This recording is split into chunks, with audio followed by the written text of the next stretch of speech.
ನಮಸ್ತೆ ಸ್ನೇಹಿತರೆ, ಹೇಗಿದ್ದೀರಾ ಎಲ್ಲರೂ? ಶುಕ್ರವಾರ ನಮ್ಮ ಮನೆಯಲ್ಲೇ ಇರುವ ವಸ್ತುಗಳನ್ನು ಉಪಯೋಗಿಸಿಕೊಂಡು ತಾಯಿ ಲಕ್ಷ್ಮೀ ದೇವಿಯ ಕೃಪೆಗೆ ಪಾತ್ರರಾಗುವುದು ಹೇಗೆಂದು ಇಂದಿನ ವಿಡಿಯೋದಲ್ಲಿ ನೋಡೋಣ ಬನ್ನಿ. ಶುಕ್ರವಾರ ತಾಯಿ ಲಕ್ಷ್ಮೀ ದೇವಿ ವಾರ ಎಂದೇ ಹೇಳಬಹುದು. ಯಾರ ಮನೆಯಲ್ಲಿ ಅವಳನ್ನು ಭಕ್ತಿಯಿಂದ ಅವಳ ಸ್ತೋತ್ರವನ್ನು ಪಠನೆ ಮಾಡಿದರೆ ಅವಳ ಮನೆಯಲ್ಲಿ ಸದಾ ತಾಯಿ ನೆಲೆ ನಿಲ್ಲುವಳು.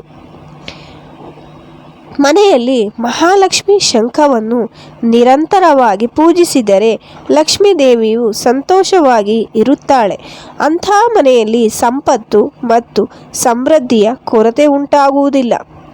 ಹಳದಿ ಕವಡೆಯು ಕೂಡ ಲಕ್ಷ್ಮೀ ದೇವಿಯ ಸ್ವರೂಪವಾಗಿದೆ.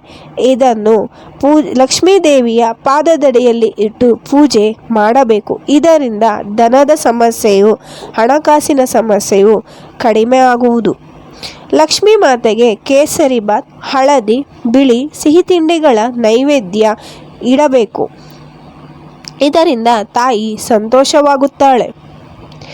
ಶುಕ್ರವಾರದಂದು ಶ್ರೀ ಲಕ್ಷ್ಮೀ ಮಾತೆಯ ದೇವಸ್ಥಾನಕ್ಕೆ ಭೇಟಿ ನೀಡಿ ಅಲ್ಲಿ ಆಕೆಗೆ ಕಮಲದ ಹೂವನ್ನು ಅರ್ಪಿಸಿದರೆ ತುಂಬ ಉತ್ತಮ.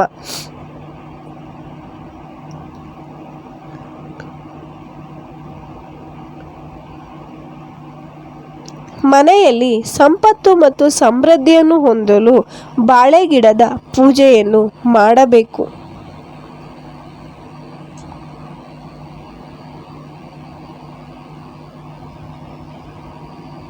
ಶ್ರೀದೇವಿಗೆ ಶ್ರೀಫಲ ಅಂದರೆ ತುಂಬ ಇಷ್ಟ.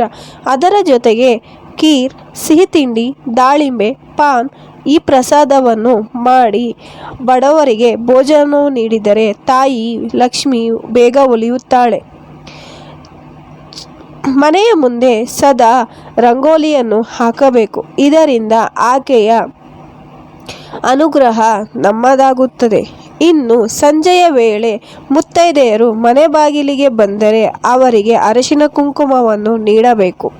ಸಾಲಿಗ್ರಾಮವನ್ನು ಕೂಡ ನಿರಂತರವಾಗಿ ಪೂಜೆ ಮಾಡಬೇಕು.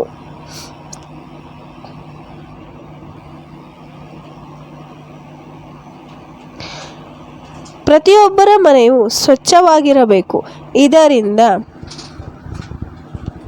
ಮನೆಯಲ್ಲಿ ಸುಖ ಶಾಂತಿಯು ಹೊಂದುವುದು. ಗುರುವಾರ, ಶುಕ್ರವಾರ ಆದಷ್ಟು ಹಳದಿ ಬಣ್ಣದ ಬಟ್ಟೆಯನ್ನು ಧರಿಸಬೇಕು.